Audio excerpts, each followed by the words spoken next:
Baik saudara, kembali lagi bersama kita tentunya di program Mutiara Iman dalam pembahasan moderasi beragama dari sudut pandang agama umat Kristiani bersama dengan Bapak Dwi Argo Mursita MSI.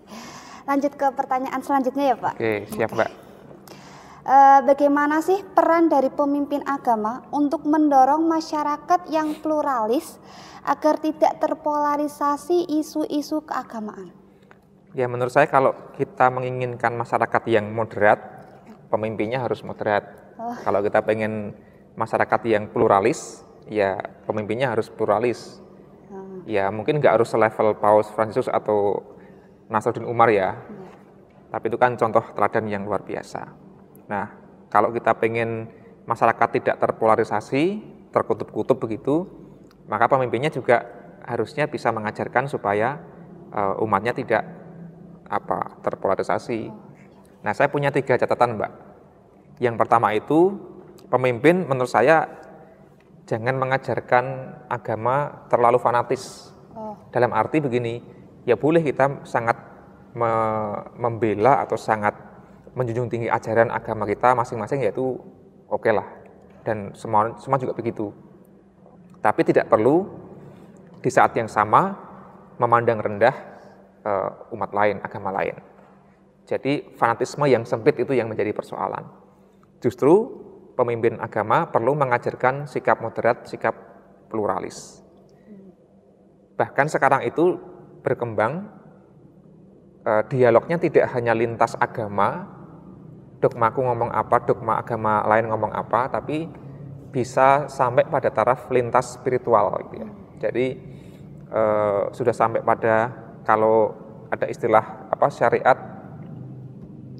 sampai hakikat itu ya. Nah, itu kan ini hakikat nih, tidak ngomongin lagi soal syariat dan sebagainya, tarekat, makrifat. Nah, itu bagaimana kita bisa berdialog pada inti ajaran agama masing-masing sehingga pemimpin bisa mengajarkan itu, toleransi, pluralitas dimulai dari pemimpin yang diajarkan juga kepada umatnya.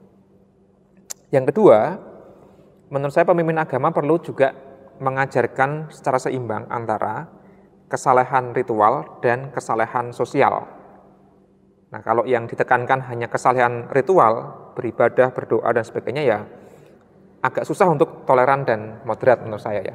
Nah, ketika yang diajarkan adalah kesalehan sosial, bagaimana peduli pada orang yang miskin, bagaimana memperjuangkan keadilan, nah itu sosial tuh, itu juga kesalehan.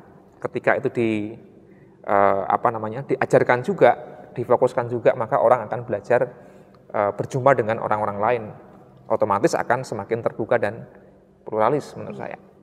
Yang ketiga, pemimpin menurut saya jangan mengajarkan agama terlalu bersifat kompetitif.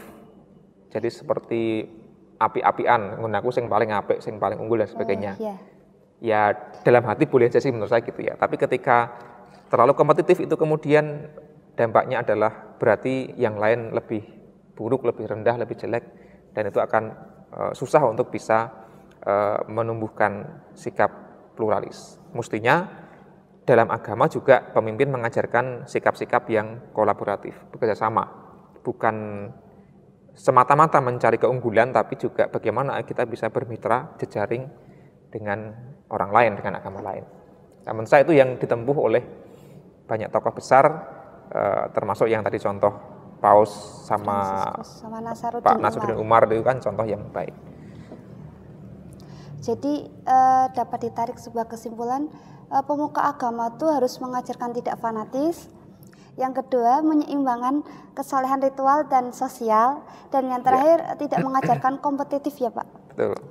Lalu kira-kira Bapak ada pesan atau saran nggak ini yang ingin disampaikan kepada masyarakat mengenai pentingnya memahami dan menerapkan ajaran moderasi beragama dalam kehidupan? Kalau menurut saya sebagai orang beragama, umat itu agama apapun ya, kembali ke toleransi tadi, tenggang rasa, dalam beragama juga perlu mengolah rasa tadi itu. Kita dibekali oleh Tuhan itu akal budi, pikiran, kognitif lah dan sebagainya, apapun istilahnya, itu oke, kita gunakan untuk beragama, beriman, tapi jangan lupakan rasa.